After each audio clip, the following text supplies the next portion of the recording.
So at this point, do we have anybody online?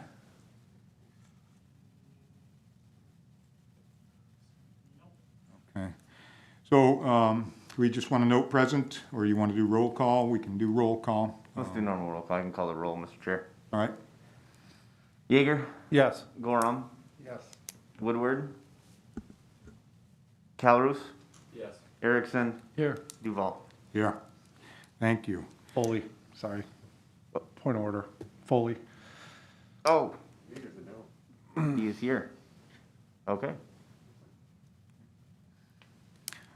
All right, new on the agenda, Pledge of Allegiance. So, if we can all rise and face the flag. Behind us. I pledge allegiance to the flag of the United States of America and to the republic for which it stands, one nation, under God, indivisible, with liberty and justice for all. Thank you. So looking for a motion to approve or make changes to the agenda. Maybe we start with any changes to the agenda. Hearing none, look for a motion to approve. I'll make that motion, Mr. Chair. Mr. Yeager, second. I will second. All right, Mr. Gorham. All in favor, say aye. Aye. All opposed? All right. Approval of the minutes. Looking for a motion to approve the minutes from our meeting held on January 20th and our workshop held on February 3rd. We can do those as one motion. I'll make a motion to approve. All right, Mr. Gorham, second? Second. All right, Mr. Erickson. Any discussion? All in favor, say aye. Aye. All opposed, same sign. All right, old business, nothing to report there. So we're at item 7A, conditional use permit, high-tech construction application. Mr. Chansky, could you introduce that for us, please? Yep. Thank you, Mr. Chair. So High Tech Construction has submitted a CUP request on behalf of Anderson Brothers Construction. This is for the permitting of regarding building height for a building at 11325 State Highway 210. This is the property for the Anderson Brothers Construction Company. It is in an I-1 light industrial district, so it is a permitted, the use of construction, a company there is a permitted use. What they are proposing is they would like to construct a new shop maintenance facility. This building would be 204 feet by 100 feet with approximate height of 34 feet above grade. The approximate setback for this new building would be about 60 feet from Highway 210, which is the front setback. And then once the new shop is constructed, the existing shop will be demolished. Per section 515-70-7 for the setbacks for an I-1 district, there's a front yard setback of 40 feet and a side yard setback of 10. The reason this is before the Planning Commission tonight is the Code of Ordinances for an I-1 district limits the height of a building to 30 feet, and anything higher than that would be through conditional use permit. So because they're requesting a building height of 34 feet, they need a conditional use permit to have it at that height. There are 4 conditions listed in the code. The first is that the site is capable of accommodating an increased intensity of use. Staff's opinion that the site does meet this requirement, particularly as the operational area is approximately 9 acres. The property itself is much larger than that, but their operational area is about 9 acres. And then once this new building is constructed, the existing shop should be demolished. Also, any increased intensity does not cause an increase in traffic volumes beyond the capacity of the surrounding streets. This is adjacent to Highway 210, and the Minnesota Department of Transportation expressed no concern with this request. Public utilities and services are adequate. It is served by Brainerd Public Utilities, and the city engineer has approved this. Does not have any concerns that it would have any strain on any public utilities. And then for the front and side yard setbacks shall be increased for every 1 foot of height in excess of 30 feet. So essentially, with a front yard setback of 40 feet requirement plus a 4 feet over 30 feet, so they'd have to have a front setback of 44 feet and a side yard setback of 14 feet. Again, their site design lists the front yard setback at about 60 feet, so it exceeds the 44-foot requirement. And then when you look at the side setbacks, 14 feet, it's about from their south property line, which is their one side line, it's about 150 feet, and exceeds 750 feet to the other side because it's a long property. So they well exceed those side setbacks as well. There is no change in overall impervious expected. Where this building is going to be constructed is already an impervious surface. And then, again, as I said, as the existing building will also be demolished, it's anticipated that'll be kept as an impervious surface. The city engineer has reviewed this and has no concerns with any potential stormwater runoff increase. Again, with stormwater, how it's looking at, we look at the pre and the post. And if there's any increase between the net of that, then they would have to account for that. Right now, there does not look like there'd be any increase in runoff. If there were to be, then they would just have to work through that with the city engineer. There will be a public hearing tonight for this conditional use permit. So a public notice did go out.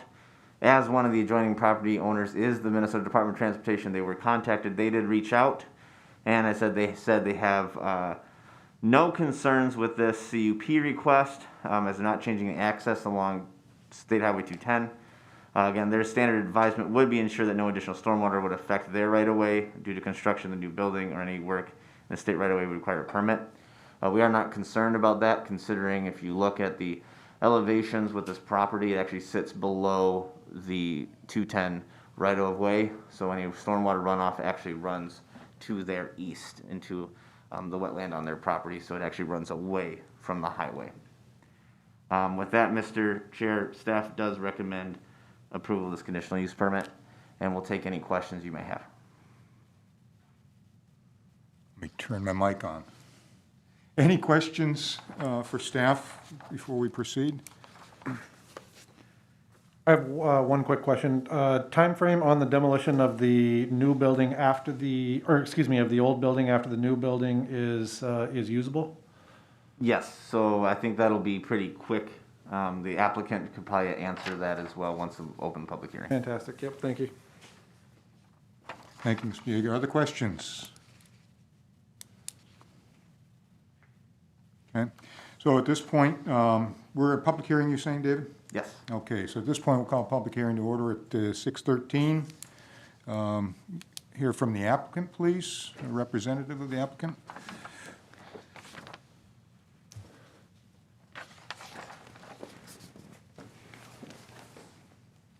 State your name and address. Andy Waletzko, High Tech Construction. I live at 3803 Shady Lane Circle in Brainerd. I'm here on behalf of High Tech Construction and Anderson Brothers. I think David did a great job of explaining the application here, and to answer your question, Mr. Yeager, the plan is to demolish the building as soon as the new building is usable. Thank you. Yeah, and I'd like to add to that. Tim Ramerth with Woodseth, 7804 Industrial Park Road is our office location. Just for a point of clarification, with regard to the proposed building, the shop that they're doing, there will be no increase in impervious, but there is an expansion of the yard area that they have to the north. So there is going to be an increase in impervious, but there is a stormwater management system that will be in place to deal with that additional runoff. And this will be submitted to the city engineer for review and approval.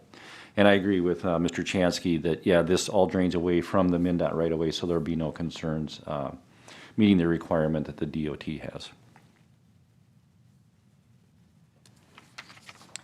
Thank you, Mr. Amos. So you're saying that a stormwater plan will be generated for this, you're increasing the imperviousness on the site? Correct. Yeah, we're really close to having the final plans and report done with that. I hope to get that over to High Tech this week.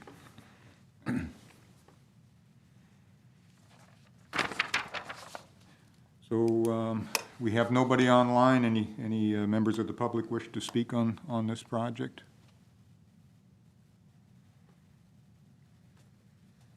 Hearing none. Any questions of the applicant from the commission? Mr. Chair, I simply have one question. Would there be any landscaping plan, any changes to the landscaping thing to kind of maybe make the building proportional, just out of curiosity? At this point, there hasn't been anything planned. I think because of the fact that it's light industrial, right? I don't know that there are landscape requirements. So I can answer that, Commissioner Gorham. I have talked to Anderson Brothers Construction and their staff about this. They are looking in previous discussions. They have looked at along that fence line and that berm line at potentially increasing the landscaping there. However, with the CUP, it's really limited to the height of the building, and that's why we didn't have the potential increase later on of their operational space. But they have looked into that. We have myself and the city engineer have met with them 2 or 3 times over the last couple of months as they've been moving towards this project, looking at their shop and then also some future developments that they may be doing there as well. So it is something that the Anderson Brothers is aware of, and they want to be a good neighbor, and especially to the residences across the highway, and are aware of that. We have discussed increasing and improving their landscaping. So the gist of that conversation is that around the appropriateness of the appropriateness of it, as well as ensuring that it is meeting the ordinance, especially because their operational area, especially during the summer months, it holds a lot of heavy equipment and lighting and such, and with the residential right across the highway, making sure that they're being respectful of the residences, they're not, shining light and into those areas. So that's the main area around it, is making sure that it does meet those requirements. Yep. Other questions for the applicants?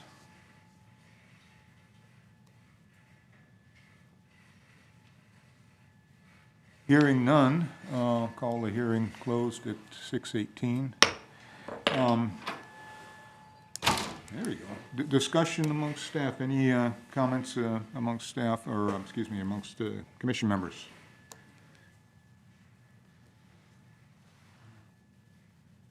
Not necessarily. My only thought is that, a few trees would kind of make things proportional, and that's all. But really, no major concerns. I think this is a positive project. Thank you. Other comments? David, I'd like to think a little bit more about the screening along the fence, and this is a height issue, which to me seems like it's appropriate for conversation about vegetation along that berm and along the fence line, and given our conversations around the appearance of our major entry points to the city. Anderson Brothers is a very good and valuable business partner in the city. Their operations are pretty busy. They're really not changing the character per se of the site other than the height. But the benefit of maybe a parking lot kind of standard, low vegetation would make a lot of difference along that fence line on top of the berm. And I'd like some feedback from you about the appropriateness of applying a condition like that to this particular application. Either a 515-20-9A, sort of that 50%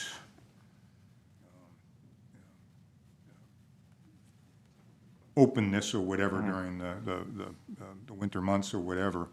I appreciate some thoughts and reactions from you in formulating a thought here. So my initial reaction, while I agree with you, Commissioner Duval, and I think it benefit, and I said we have had that discussion, about improving, and they are trying to do overall site improvements as part of this, not necessarily this building project, but in general, as they make this site their home for the foreseeable future. The concern I have is case law when it comes to putting conditions on conditional use permits regarding their I guess I'll use the word practicality, as well as how is it exactly does it pertain to this case. And so how my concern would be any condition on the screening along that berm, specifically as it protrudes past the building, would be concerned is how does that actually related to the building itself and not just their overall operation, and their overall operation is not under consideration here. That would be just my concern. Is avoiding overstepping is my only concern there. You know, if I had to do something with screening of the building itself, I think there would be could be some discussion. But if it's beyond that and the kind of the parking area for the trucks, that's not under consideration here, and so that's my concern. Thank you for that. If I can drill down a little bit more, you know, the request is for a conditional use permit because the height of the structure is 4 foot over, and that parking lot standard also carries with it that 4 foot height, 3 to 4 foot height of vegetation screening. So the net would almost be the same as is currently, that you currently see with the existing building, and then you net out, you know, that you're still seeing sort of that same portion. That's the way I was envisioning this. To that point, 2 things. One, again, when you're looking at the ordinance as to what the ordinance says are the considerations for this, screening isn't listed. The other thing is our ordinance really doesn't speak to screening of buildings. It talks about screening of parking lots, and the parking lot itself is not changing. Just the maintenance facility, the shop. And so while, yes, I understand where you're coming from, where the building is being increased by 4 feet, we don't really regulate the screening of buildings, but more of the screening of parking lots, and the parking lot isn't changing. And to Mr. Raymer's comment about increasing of that area, at that time when they're looking to do that, we will be having a discussion with Anderson Brothers and WSN about landscaping and screening of that additional piece to make sure that meets the ordinance. But that would be separate from what we're dealing with here tonight. David, thanks for your comments and your insights. Any other discussion or questions, Mr. Erickson? Yeah, I guess just to follow up on that, David, you mentioned that you had conversations that are amenable to additional landscaping, or how has that been received? I think they are.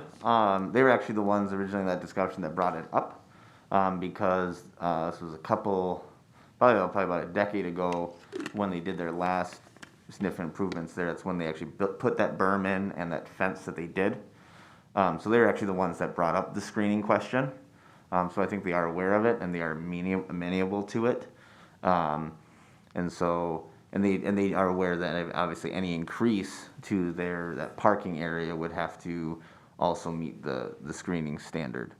So they are aware of it. Okay, thank you. And then just to follow up on that too, and I've been by there, we all have, so it is a gateway, so I think that any landscaping to that gateway would be welcomed and obviously encouraged. But I would commend them. I think, I'm looking at, I've got this pulled up on my phone. Their main entrance is beautifully landscaped and it has really good screening with some trees around the main office. So, again, I think aside from this, if they're open to that, any additional berming or vegetation along that corridor would be awesome. But I agree, maybe keep it separate from this. Other comments or discussion?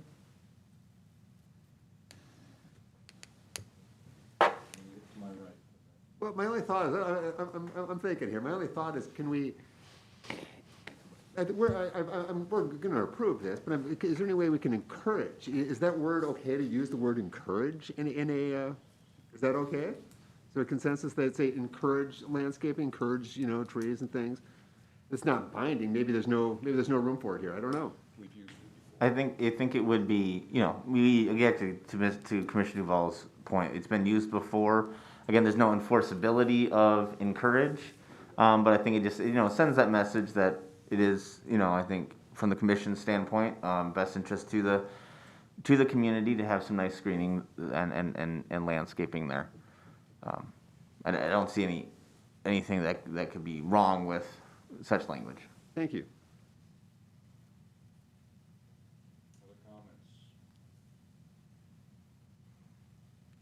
Mr. Chair? Real quickly, I'd just like to say, just a thank you to Anderson Brothers for building and investing in our town. So I have nothing to add at this point other than just say thank you for that. And there are potentially incentives for some companies, large companies, to take businesses out of town, especially businesses like this. And you guys have chosen not to do that. And I'd just like to say thank you for doing that, and thank you for investing in our city. That's all. And they did look at another site, so, it was nice to see them stay within the city limits again as well, yep. I hope they're listening. So thank you for that. Just a quick question, Mr. Chair. And the building on the left there, that's the building in question, correct? That's the one that's coming down? That's the building that is coming down, yes. How high is that building, approximately? Approximately to the peak, I think it's about between 25 and 28 feet to the ridge there. Okay, thanks. Those overhead doors are probably 14 feet tall. Yeah, that helps. And myself and Engineer Sandy, and Mr. Bergman, when they first approached the city about the fact that they were going to be looking, and originally were looking at the industrial park property before they were able to come to a purchase agreement to stay where they're at.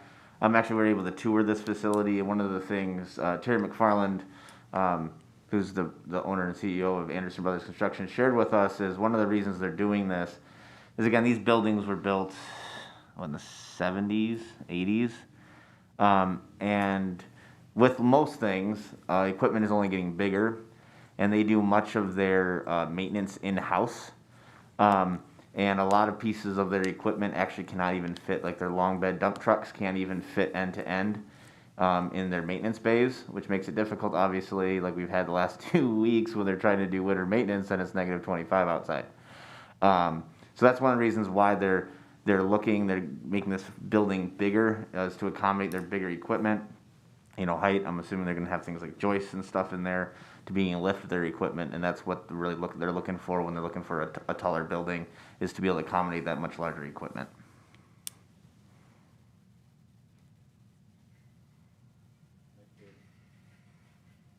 Well, at this time, I think maybe I'd like to hear a couple of conditions that from this discussion. Don, would you like to articulate something on this encouragement line, or? Yeah, I think it can be simple. I mean, I think I'll make a motion to approve the CUP. I'll make a motion to approve it based on this finding of facts as cited here. I would say to encourage their continued good landscaping, something that recognizes they're doing a good job. It is, if we could, a landscaping element would definitely help the building blend a little bit and not stick out. But would that work? Encourage their continued good practices, something like that. I want to make it positive. All right, we have a motion on the table. Is there a second? I'll second. Was that a signal to me? No, it wasn't. Thank you. I will power up. And second by Commissioner Yeager. Any further discussion?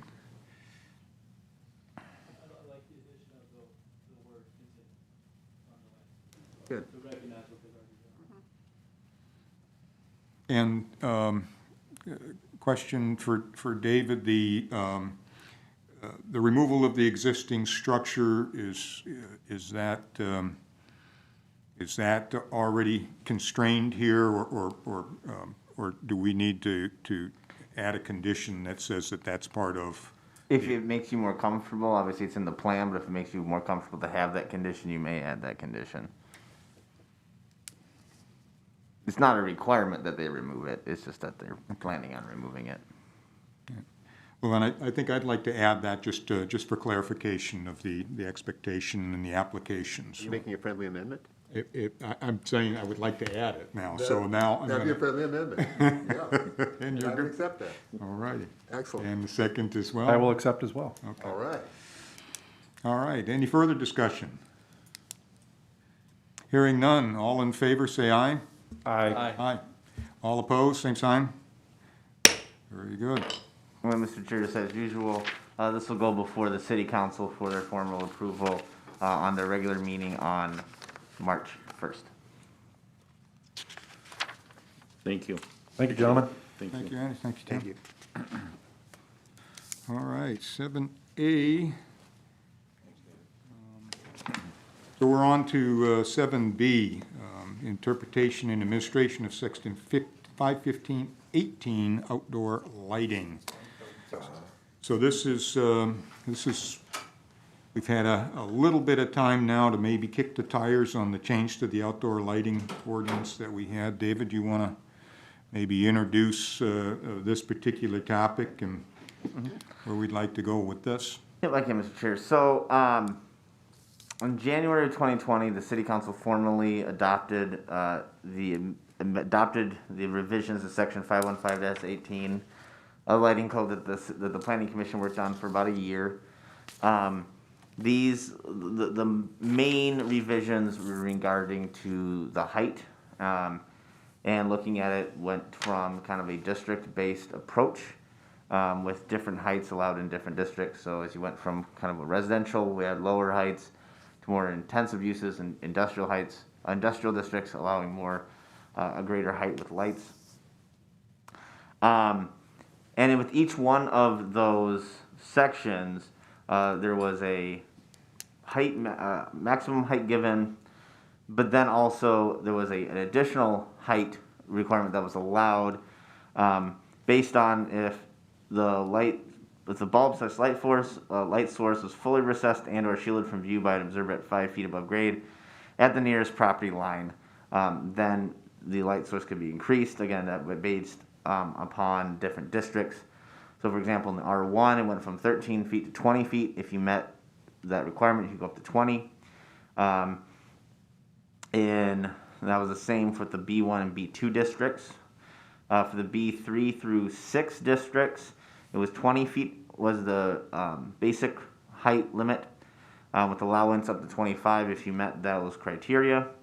And for the industrial districts, it was 25 feet with allowance up to 30 feet. One thing that we have noticed over the last year of implementing this is there might be a disconnect between where we're at, the intent of the Planning Commission, the actual wording of the ordinance, and the administration of the ordinance. Specifically when it comes to that allowance for the additional height. What does it mean? What was the intention? What does it truly mean to be fully recessed and or shielded from view by an observer at 5 feet above grade at the nearest property line? One thing we've also discovered is 5 feet above grade while above the nearest property line. While I'm sure there is a geometrical equation that can determine that, I am not a math major. And it is something we've discovered that most lighting companies, they don't provide. No one else asks for that. So the concern becomes we don't really know what it's going to look like until it's in place. And once it's in place, if it doesn't quite meet the ordinance, do we want to be that community that's now saying, oh, we know you just invested thousands of dollars, put power in, you poured concrete, you put this light pole up, but I need you to move it 10 feet. They plan parking lots and their site layout based off of these lights. So there's concern about that. And I know staff needs to read some comments from other members of the community, members of the Planning Commission about kind of maybe I think what was intended with the ordinance versus what has actually happened. And so I think that's what we're here tonight. Mr. Chair, you asked that this be put on put on the agenda, kind of have the commission to have that discussion. I had actually gone around and I guess we can pass my computer around also, I can pull these up, and taken some pictures of lighting throughout the community at night, just as some context to maybe further help this discussion, and to figure out exactly what is the goal. You'll see a lot of these lightings that we took pictures of do meet the ordinance in one way or another, or maybe don't meet the ordinance another way. Most of them, they are recessed. The heights, if they were some of them are higher than the ordinance allows because they existed part of the ordinance. Some of them are within the ordinance. Using an example, Harrison Elementary and Thrifty White are within the ordinance. But again, as you drive by them or look at them, you can still see the light source. So I think part of the discussion here is kind of, again, what is the intent? Is there ways maybe we can get some clarification to help us as staff as we administer, or is there potential changes to the ordinance now that we're a year in that we feel might need to be tweaked?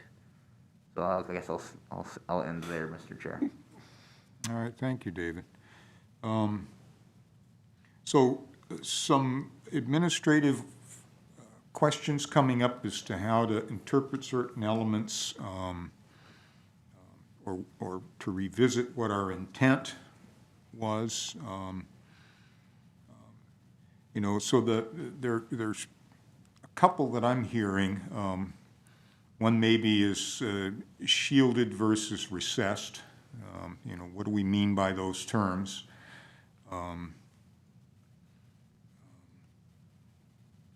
So is one place to start maybe on some definitions. By the way, I wasn't a great math student, but I do have the equation to figure that. And I have to believe that it's probably a more complex equation to figure out the photometric plans than to be able to address this. So, if we would have to clarify exactly how we want that expressed to staff in an application so that you can look at it quickly without having to throw open a trigonometry book, that would be ideal. But so there's that, and again, the differences between the standard lighting fixture at each of the defined districts, and then the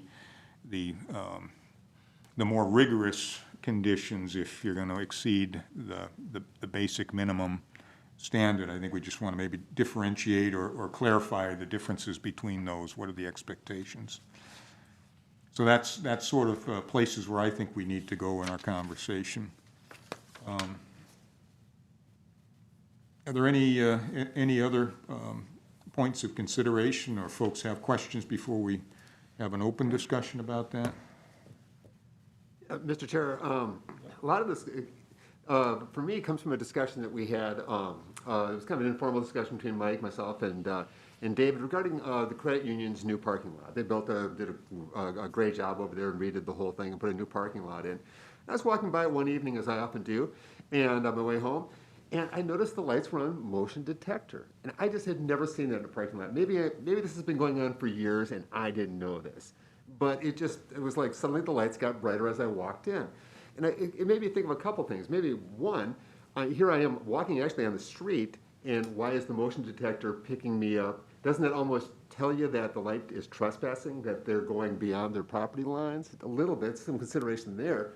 But the positive side is, maybe we should be looking at this technology. Maybe this is a requirement. Maybe this is something, a really useful tool that make parking lots really very dark during a non-use hours, but as soon as either an intruder or somebody comes in, it gets bright. Isn't that, it's just simple technology?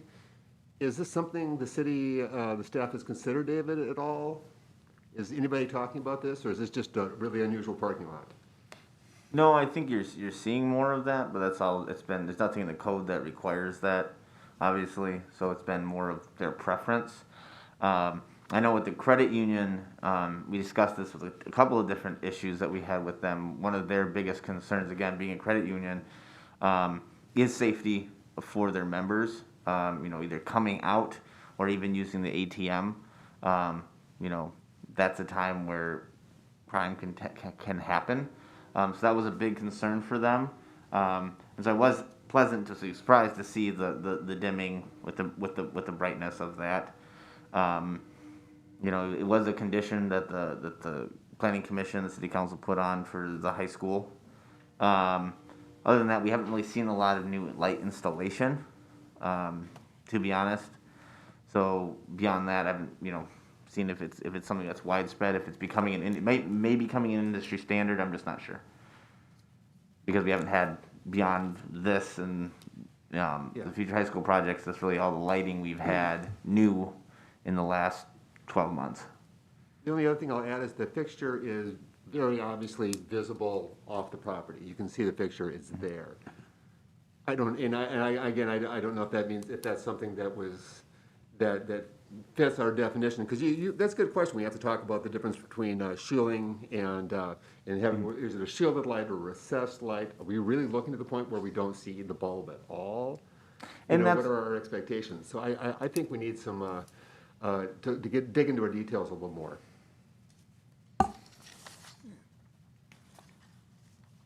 And I think, that clarification about, what do we mean by the light source gets at this. Is it any illumination originating from, or is it the origin, and source says to me that it's the thing that's generating the illumination, whether it's a halogen or a vapor or a LED or anything like that. Whatever is the emitter, if that's visible, that's my reading of that, and certainly what I kind of assumed we meant when we put that language together.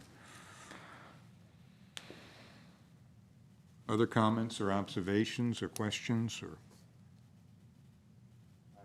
Yes. So Matt? like I don't remember if I was on the commission at this time, but the wording of recessed and or shielded, was that something we came up with as a commission, or was that already in there? That was a decision by the commission. Okay, and was that based on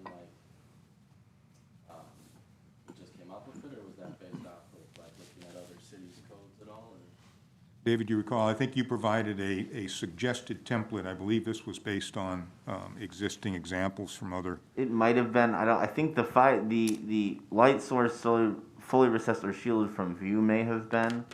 The 5 feet above grade was something that was more organic that the commission created.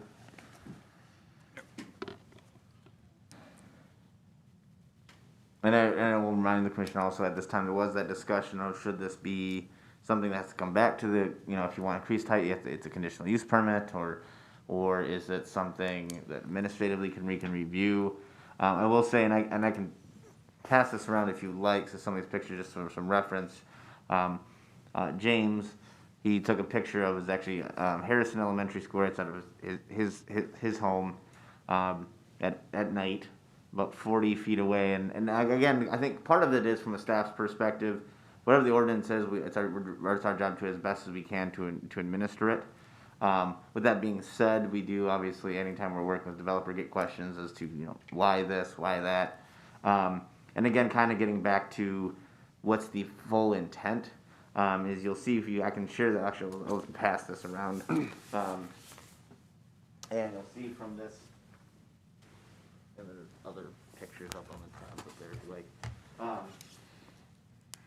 What you'll see is, from 40 feet away, even on a 13-foot pole, the light source is clearly visible. And Mr. Cromwell can share more of that as well, James, if you wanted to come up. It's clearly visible, even at 13 feet. You go to, I said, the Thrifty White. The pictures I have, I will admit, aren't great. It's kind of difficult to take pictures of a light at night. The cameras don't always love taking pictures of it. Even from Thrifty White, sitting across the street at Hardee's looking over, again, those are 13 feet. You can still see the light source. again, from across the street. So, questions we get from people, how is that, if you can still see the light source at 13 feet, why is it so much worse at 25 feet? And again, just helping for us to understand so we can then help developers and their contractors understand what the goal is with this so they can know what to be proposing, I think is part of it, helping them understand that. So, I don't know, James, if you had Yeah, I anything. guess I'll just add that the reason I took the picture is just to, help give us some understanding of geometrically, what kind of angles are we working at versus, what type of heights we're looking at. So it's just kind of more of an objective picture to help us understand some of these angles here. So my property line from that nearest light pole is approximately 30, 40 feet from the light pole. The light pole is approximately 13 feet tall, and you'd still be able to see the light bulb up there. Similar light structure to what's over at the credit union. No shield on it, but it is a recessed light. And I will ask Mr. Chair too, we did do some research as preparation from this of different shielding, what that can look like, and what it does. One thing we found is that what you're seeing over at the credit union, that kind of fixture is kind of becoming industry standard. And there really isn't, of all the pictures, and I dug through Google, there really aren't any pictures of that unit shielded, surprisingly. Not that it can't be shielded, but I just found that there was no pictures of that unit shielded. And so that was the other thing, looking at, if we're talking about shielding, one of the things James and I discussed is, do we also want to talk about, a specific size of shield? Again, shields only come in a specific type. They don't come as these huge cones or without being custom built. So that would be other maybe consideration for the planning commission to discuss is, is it just saying, do we just want to say must be shielded? Tweak the language to make it a little more, again, easier to administer with getting the desired result. Question for staff. So if we use Harrison as an example, that's an R1, I believe, district. Can you remind me the pole height there that's 13, is it not, in that parking lot? The base is the base limit is 13. That's what they've installed? Yes, no, that's what they installed. Yeah, the conditional use permit said 13 feet. Okay. So that's a 13-foot pole. So if I were to look at 18.5, the performance standards for residential districts, it would appear that they meet A1. The light source shall be controlled so as not, A2. The maximum height of the fixture pole above base is 13 feet. A light source mounted on the structure shall not exceed the height of the structure. So,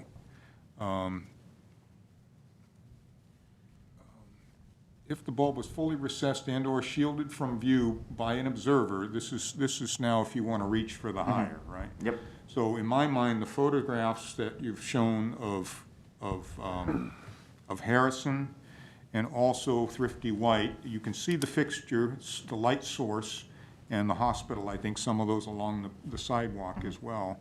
You can see the light source, but that's not prohibited by 2 unless you go to 2A, which says now if you can fully recess the bulb or shield or the light source or shield it, then you can reach for the higher standard. So I don't know that I'm worried or concerned about the lights that meet the minimum threshold that have illumination. They're already controlled by the 90-degree cutoff, right? So they can't shoot light up into the sky. So they have to at least control it to the horizontal. And it's maybe what you might think of as respectful in that it's maybe limiting the,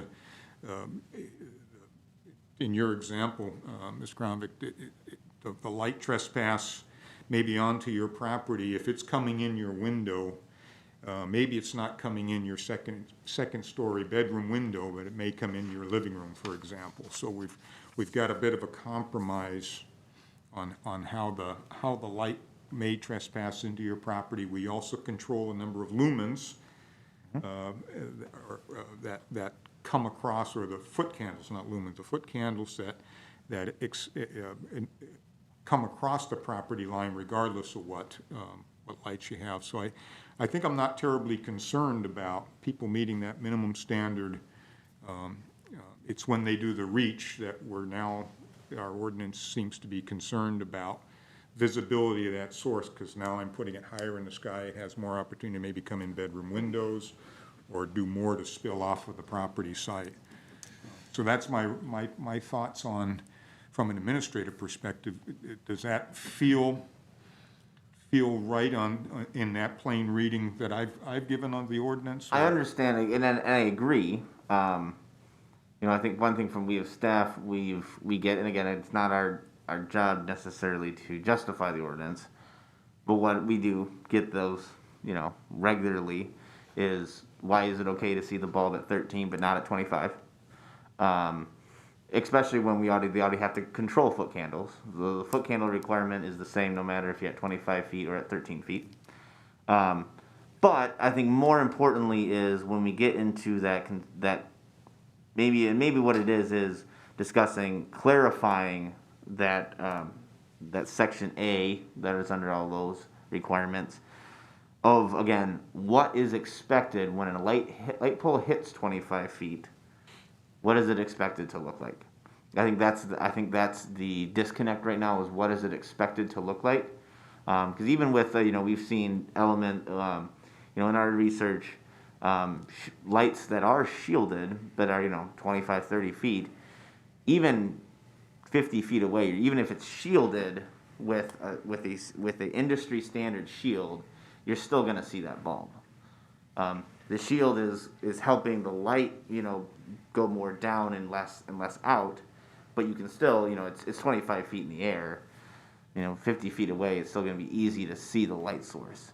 And that's, I think, what we're trying to get at, is what is the expectation of what that pole looks like upon installation at 25 feet or 30 feet or 20 feet, whatever that additional height allowance is. What should that pole look like? So that, we are meeting upon installation the true intent of this ordinance. Thoughts or additional comments? Mr. Chair, Yes, Mr. I'd just like to say I'm incredibly crestfallen that I was not a part of this entire last year working on this is riveting stuff. But perhaps because I was not a part of this conversation, I can lend some fresh eyes on this. And I just want to say that when I read Section 5, the whole off the property line, can you see the bulb? I didn't even think about really what we're talking about. I thought this was really meant for topographical type situations where, for instance, like the pit or the church, which is down, sits down in a much lower terrain. If you were on an adjoining property, that's what I thought the intent of this was, is that if the topography of your land was down, you could go higher if you still kind of met the intent of being, not broadcasting out clearly across horizontally. And I can see how this could also be a wrinkle if your property it sits up higher. Then all of this is out the window if you happen to own a little piece of property that's sitting up on top of a hill. I think what I'm hearing a lot is more the spillage than actually is the bulb visible or not visible, and at what power the spillage is. So, if you have a light source that's in the dead middle, but it only tends to spill towards the edge of your property, to me it doesn't really matter how tall it is. But if it's low and spills 4 blocks horizontally, then it is a problem. So I'm not sure I can lend any perspective on this, especially being the new guy to the game here, so to speak. But I can see how, from an admin side, this could be difficult. So that's my 2 cents. And that didn't help at all. I understand that. I just want to talk about it. Well, it does, and it's causing synapses to fire from way back when we had some of these conversations. And one one of the things that I do recall now, thanks to your comment, was the difficulty in the technical instrumentation required to measure foot candles at a property line. And I recall now, the gist of the conversation was, couldn't we simplify that to say if you can see the bulb, you probably got a problem? Am I making this up, or is this? No, it starts to sound right. Yeah, so I mean, and so it was trying to get ourselves away from intense, expensive instrumentation to go enforce our ordinance, and just be able to stand at the property and then look and say, do I see, you know? I can just barely see the bulb in the last row of can lights here. I can see them more and more as they get closer to me, and that kind of is a visual for that recessed effect. But that was a way to get away from the requirement of super expensive and need to continually calibrate instruments to measure and enforce our ordinance. And, you know, we just have to hire people whose eyeballs are at 5 feet, and then we're good to go, right? And are standing on level ground. And Because that is. the topography is a super complex, and that to me is the administrative conversation to say, what do you do? I mean, all this works great, and we're probably fortunate to mostly have level terrain, but as you get these dips and doodles, if you're high or low, how should we apply that in a fair and predictable way, so that staff can then work with an applicant to say, yes, your light otherwise seems to generally comply, but the fact that you're up, or maybe there's a dip as you approach your property from high point to low, I can see it at the low, but then back at the high. Maybe we have to come up with some guidance there in that regard. Well, Mr. Chair, if I Yes, could. Mr. So Erickson. to that point about the topography, so just reading, and maybe this is just for 2A, but it does say, so 5 feet above grade at the nearest property line. So does that solve the topography issue? Because you're going to the nearest property line, and whatever the topography is there at that point. But is that just for 2A? Does that make, so I think, It may, yeah. it does say at the nearest property line, so that's like, that creates a point, whereas you don't have any variability then. And I think that's part of the issue staff is having, is to your point, Mr. Chair, is, yeah, that light over there, I can't see from this property line. But if I go to that door, now I can see it. And so it's kind of that level of, am I standing, well, of course, if I'm standing right next to the light, I can look up. It doesn't matter what the height it is. 13 feet, 25 feet, I'm going to see it. So that's kind of, I think, again, where we're trying to thresh this out and figure out. We want to, again, our goal is to implement this with the proper intent, and we're trying to figure out how do we best do that. And would it be, would it be just as simple as just saying, light source shall be fully recessed and shielded from view. So it's got, it's going to have a shield no matter what. Period. So just if the bulb source is fully recessed and shielded from view, period, or comma, and an increase. So we get rid of the at 5 feet above grade. I think really at this point we're trying to get rid of how do we get the subjectivity out. Like that's the issue we're dealing with, is the subjectivity. Because again, in our field, we try to be as objective as possible. Subjectivity is what gets us in trouble. And so, how do we try to be as objective as possible when enforcing this ordinance? So, one of the things that's really impactful for me, and I'm a visual learner, so pictures, drawings, and we've had conversations about our ordinance in play now to do more graphics to clarify points, and this is a perfect example of that. And there's a couple of graphics that I think would really help us in that regard. One is graphics about what shielding looks like and what recess looks like. Another might be to take examples that we have around here. You did the exercise of taking examples. One of the, I did similarly, I took some photographs as well, and stepping back from the hospital, you know, so you step to the opposite corner rather than looking at the light itself, look at the parking lot as a whole. And the effect that they have is along the sidewalks, they have the low lighting. It illuminates the sidewalks, it illuminates the curb stops and things for the parks.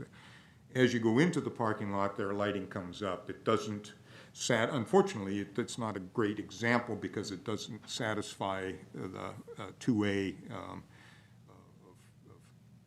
fully recessed or shielded fixture, but the gist is that through a simple graphic, we can convey putting lighting where you want it.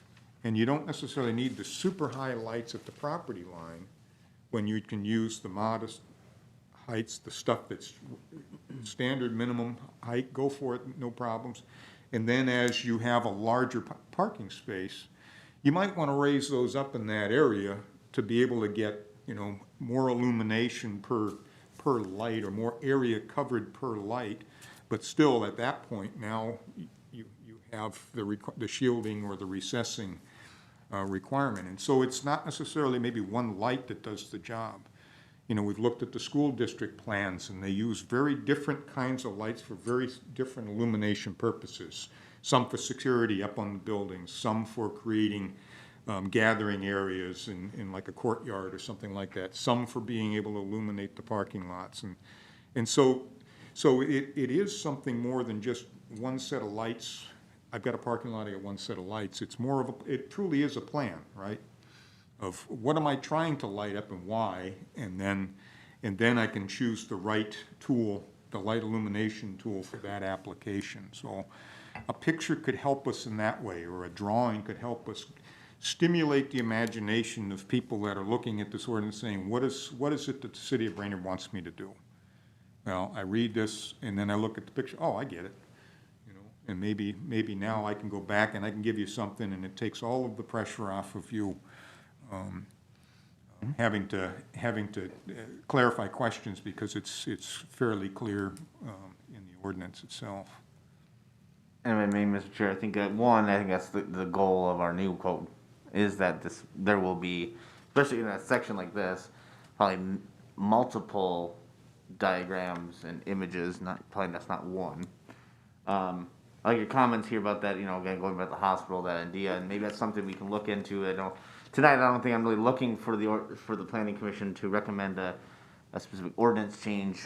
But again, part of this can be helping guiding discussions we have with the Swanson Haskamp team as we're looking at this, is maybe as we're coming, you know, this section of the code comes up in part of the rewrite, we talk about, well, maybe we do want to revisit this is what we've experienced with our most recent update, and maybe we do want to have discussion about, again, a form for lighting. That is, you know, on your exterior you have the shorter lights. If you want tall lights, they need to be towards the center, you know, of your site. I will ask the question, speaking of the hospital, yes, those tall lights don't meet the intention of 2A, but I'll just be blunt, are the hospital lights, and I'll use this word, unacceptable? If you could tell the hospital to do something different than what they did, or if you would prefer, like, what would you prefer the hospital has there? This, I guess, is my question. Is, you know, I will say that in the 2 years I've been here, I've never received a complaint from someone on the north side saying those hospital lights are awful. And so I'm just kind of, again, curious, is what would you have them have there instead? If they were to reconstruct that parking lot, or someone else were to construct that parking lot, bring the exact same site plan, you know, short little lights on the outsides, tall lights in the middle, what would the guidance, I guess, be? What would the goal be that we have there? Because that's what we'll want to make sure that we're putting in future editions of this ordinance.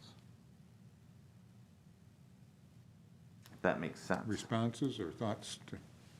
All right, I'll say something. Yeah, go. To answer your question, I can see how, even though we've had no complaints about the hospital, I can see how, when you look at the hospital lighting and then you look at other examples of lighting, you can see how it looks much different. Okay, so if I had my preference, I would say more lights at a lower height with less spillage. That would be, if I was to design a parking lot with 100% reckless abandon to money, everything, I would say more fixtures, much lower, less spillage, period. The higher they go, and the more spillage, the more angle out, the worse they look. And generally speaking, color to me makes a difference. The higher the Kelvin, the worse they look. The lower the Kelvin, the better they look. Period. That's it. One thing that comes to mind is I can't imagine that we're the only city that's talking about a lighting ordinance. Is there, I don't want to use the term hijack, but are there other examples of cities that have recently gone through or have amended their code with this type of writing that we can use as a guideline to maybe better craft ours to help city staff with some of these, some of this? And maybe it's something the HAZCAM can help with also, but I always sometimes feel like we're creating stuff from dead scratch that maybe somebody else has already we did David, do you do this. recall the communities that you looked at? Yep, we did look at a variety of different communities when it came with this. Surprising how many communities still have the standard, just say, of our old standard, which was 30 feet. I think more communities are getting more creative. I don't think there's a specific standard that everyone is using. This idea of one height with an acceptable second height with conditions, I did see that in some. I think Duluth might have been that way. As to did they having a, I'll refer to it as the lighting form. At least at the time I was looking back this year and a half ago, there wasn't anything that had a lighting form that's going to say, this is how we essentially on your site want your lighting laid out. I don't think that precludes the city of Brainerd from pursuing something like that. As long I would say that as we do so in a way that's easily understandable and administratable from both a staff perspective and a public perspective. Anyone else care to take a shot at David's question about if an opportunity came and the hospital asked? Matt, do you have any thoughts? Well, the only problem, I've been to the hospital, that's where my daughter was born. Fortunately, I've never driven past it when it's dark out, so that'll be one thing that I'll be doing, because I'm curious. I mean, I've been there during the daytime, I can't even picture the light fixtures. That's not one problem that popped into my head, but I know, Kevin, you live by there, and I trust what you say, but as for input for me, I guess that's something I need to do, so I can be more up to date on what the issue is. Mr. Chair, I would describe the hospital sort of lit up like a carnival. It's every opportunity for a light and every opportunity to be bright, they certainly take it. Again, I think, what would the hospital, here I go again, what would the hospital look like if they had a motion detector? So everything was at this really low level until a car came in the lot. And that's why what Mid-Minnesota's doing over there is when cars use the ATM. They pull in, it gets brighter, so they're safer while they do the ATM. And I don't know. To me, that would be a whole different world. And maybe there's enough traffic at the hospital that they would always be on. I don't know. Oh, here we go. Daytime shot, kind of helpful. We got our big lights in the middle. And our little lights on the outside. Yes. And then a street light. That's a street. And the boulevard. Uh-huh. So, Mr. Chair, so the Mr. Erickson. hospital, as I understand, they're compliant as is, or is it because you're saying there's no feedback that we need to be given, but if that opportunity They're legal non-conforming legal, to this code. all right. Yeah, they were I think lighting was something, I'd have to go back to it, but I'm pretty sure, I think Mr. Gorham, you might have been on the commission when they got this CUP. I'm not sure Before my time. how far to that goes. I know when they got the CUP to construct this lot, I believe lighting was a discussion at that time. I don't know if height of the lighting specifically, because those looked like probably definitely met the old code. Those lights look they're about at the 30 feet mark. Yeah. Okay, but in terms of the question then, this is just a hypothetical, Yes, essentially. this is, Yes, yeah, let's exactly. make My sure- let's question would be emphasize for sure. hypothetical, if you had the opportunity to redo the lighting here, you know, based off of comments I'm getting, I'm just trying to grab, because, again, I'm taking notes here, because then I can take this back, myself and James, and we have conversations amongst ourselves, as well as the Swanson Hascamp team, so that when we're getting to this section as part of the rewrite, make sure that we're enforcing it to the best of our ability and implementing it right now. But also, as we get to this section as part of the rewrite in coming months, that we can provide feedback to them and say, you know, here are the comments we were getting. We implemented this code a little over a year and a half ago. You know, we need to tweak it, and here are some of the things that we might want to look at. I guess the only thing that I would add then is maybe pulling it back, not specific to the hospital, but just going to looking at the language in the purpose and intent. So, I mean, obviously we're trying to do just that, reduce the light pollution. I think what Mr. Yagi, what you said, I agree with a lot of that. I trust you as well. I like a lot of what you said is, you know, the color, the lower, I'm new to this lighting game myself, so, but, you know, the color, it does matter. And then, yeah, I think, also Mr. Duval, what you described, you know, kind of like, I see it almost like a canopy arrangement, like the more lower lights, and then in the center, you know, that height can go up, but, you know, and maybe for that discussion with the hospital, just point to that purpose and intent and say, you know, I don't know what the CUP was at that time that allowed you to do that, but this is the purpose and intent now, and we'll try to steer in that direction by means of more lights, lower lights, better coloring. So I guess, I don't know, that's more, I'm repeating what others have said, but I think instead of making it specific to the hospital, just we have this purpose and intent, and we're trying to pull everybody into that compliance. Thank you. Sean, are you driving? Yes. Could you take us to the opposite, the south side of the block that you're looking across now on that, I think it's Third. Yeah, if you go down that, travel down that street to the next intersection and look east. Yeah. Take me to the street. What street is that? It's an I, isn't it? I believe, isn't it, All right, thank you. Halfway down the block, the structure on the right there, I guess it's a garage or something there. Well, what I noticed, or maybe it's even the house there, come to think of it, what I noticed when I was there was the amount of reflection coming off of that house or the garage. I don't remember which one it was. But one of the observations I made was, where's that coming from? And you looked at the smaller light sources next to the street, and it really wasn't consistent with the light travel from there. It was actually coming from the higher lights inside the parking lot in the center. So that would be an example of if in our hypothetical, I would want to have a conversation not only about the up and down, on and off motion, or dim or full on motion sensor, which would be a great addition here, regardless. But also about the fact that this is why we're thinking about the shielding or the recessing of the fixture is to cut that stuff from running all the way to the sidewalk or out into the center line of beyond the center line of the street, as potential reference points. So it was really obvious at night. You could just see the glow off of that particular structure, whether it was the house or the garage. And it was apparent, very, very apparent, that it was from the higher light sources interior on the parking lot.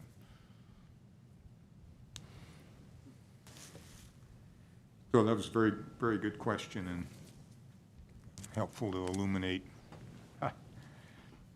Did you see what I did there? That was crafty. It was slick, yeah, clever. Other thoughts or reactions to the administrative issues that staff have brought up?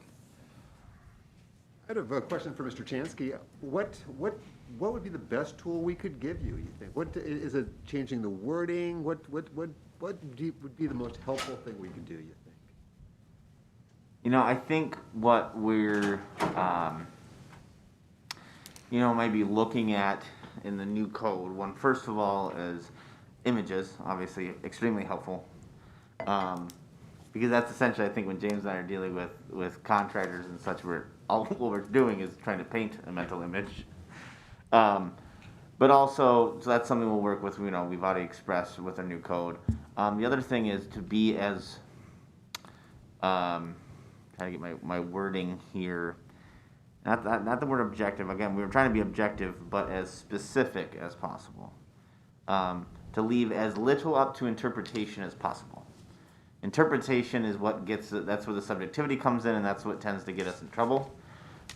Where, I or James feel like something meets the intent, planning commission or other members of the council or the council or the commission or the community feel like it doesn't, and then we have to have this discussion.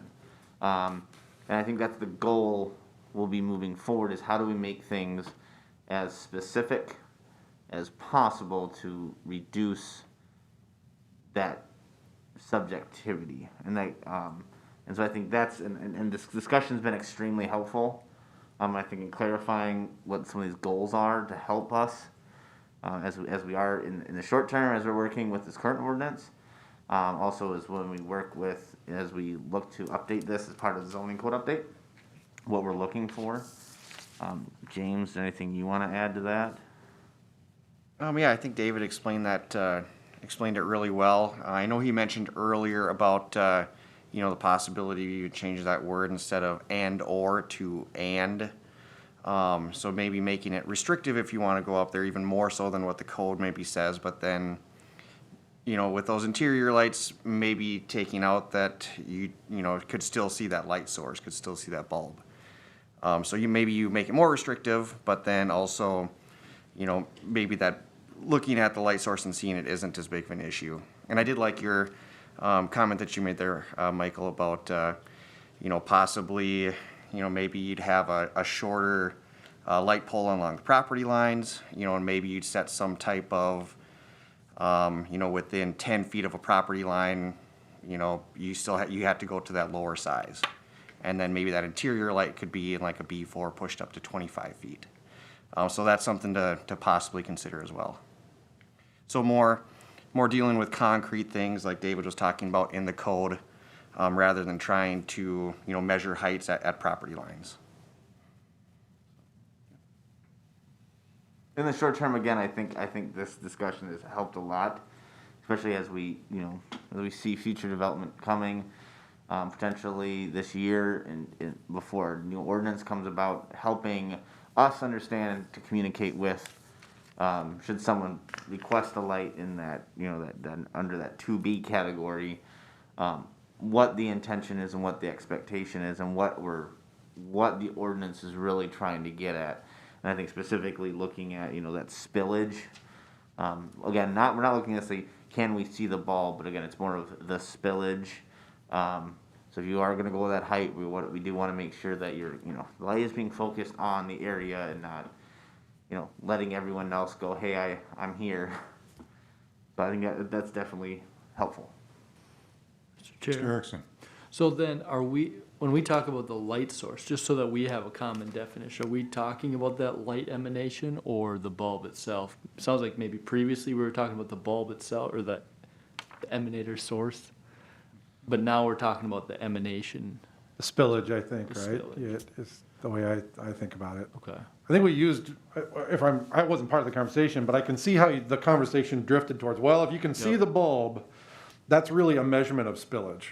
I think we've identified as a group that what we're really talking about is drafting language that allows you guys to come up with some type of a measurement to control the spillage is really what we're talking about here. So I'm not sure we've gotten anywhere, but I do think that we've isolated that it's not really height, it's not really topography, it's the spillage onto the other surrounding areas, and definitely different for the zones, clearly. It's a huge factor. I may comment on the The height also manages scatter. You know, a rainy night, foggy night, snowy night, you know, all those things are conditions that scatter light, and so the lower that fixture is to the ground, the less opportunity for scatter off of the target area. You know, as you raise it up, again, you start to be able to scatter light more broadly. I think we can look at the night sky on certain nights with an overcast, and we can tell certain places in neighboring communities or the city. You can see Breezy Point up there, and you can see this and that. And so we understand that light does get away even with a 90-degree cutoff, and so that height also helps us manage scatter, you know, during different weather conditions, while still allowing the illumination to be targeted where it's designed to be. All right. Any last thoughts? Did we beat this one good?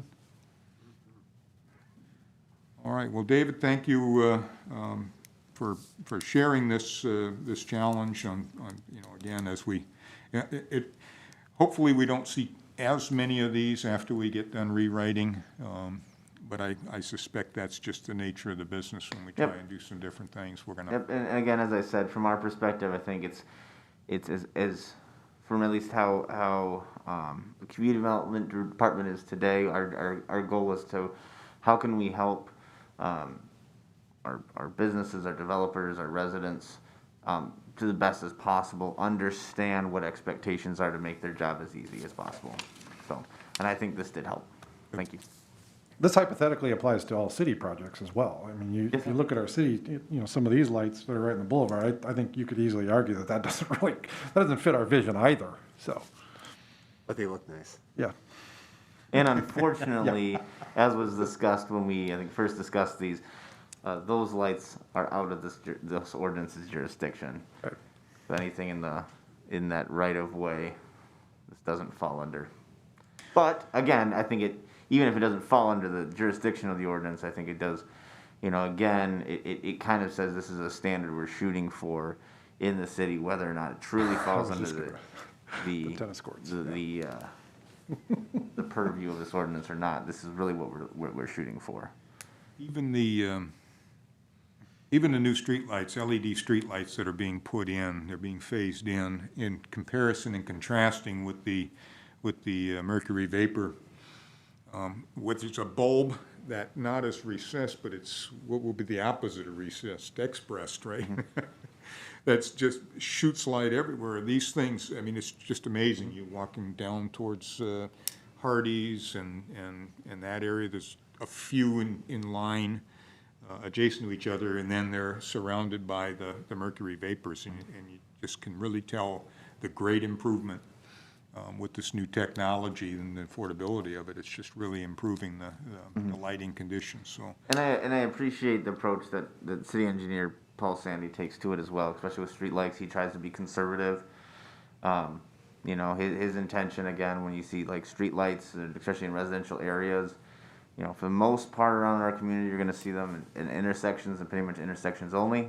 He sees them, they are safety for intersections, not safety for homes.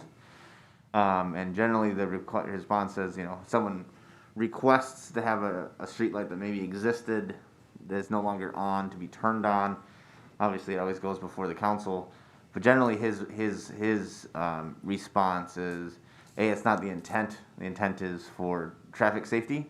And if you're concerned more about your home, then that's when you want to look at for a light on your property. But so he is, you know, tries to take a more conservative effort when it comes to street lighting, to be more of, you know, whatever is minimal, the minimal amount for safety purposes, and try to keeping at that. What the Minnesota Department of Transportation does, and no controls there. Yeah, right. All right. Okay, well, we're going to wrap this topic up then, and I think now we'll move on to the public forum. This is the time allotted for citizens to bring matters not on the agenda to the attention of the Planning Commission. And at this point, we'll open the public forum at 7:24.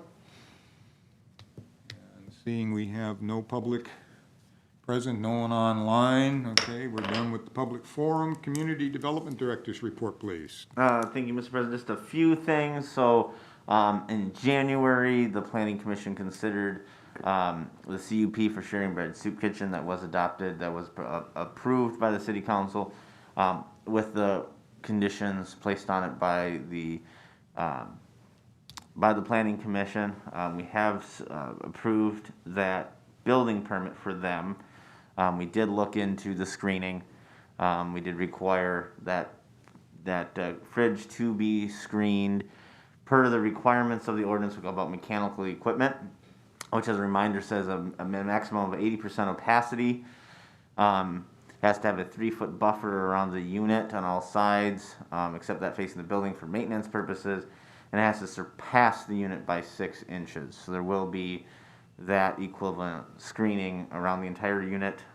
They give us a nice little site plan where it's going to actually be screened on almost all sides except one little area to get into it. We're also pretty confident, based off of what I think they were actually working with High Tech as well, that that screening should actually, any potential noise, it sounds like the mechanical equipment for that unit is not located on top. It sounds like it's located on the side. So the hope is also that screening should have, based on what they're looking to do, it's not a completely solid fence, but a pretty solid fence, should kill down any residual noise from that compressor unit and kind of keep it more condensed from spilling out. So that should help with the noise as well. And again, one of the things that they actually went and talked to, there was that one gentleman that called in to the public hearing who lives across the street. Shannon Mills and Mitch Brinks actually went over to his house after that and discussed it, and actually discussed the landscaping as well. Again, there's a condition put on there that they have to have a landscaping plan approved by staff this spring and then implemented, that any landscaping, before they bring it to us, they're actually going to bring it to him and talk it over with him, make sure he's cool with it before bringing it to us for our review. And so he seemed to be pretty pleased with that as well. And then the variance for the Cedar Street property, that was also approved as well. I think their plans were to now, we kind of were waiting on that, whether or not they're going to get that variance, and then start proceeding with plans and financing and things to try to get started later this summer on that project.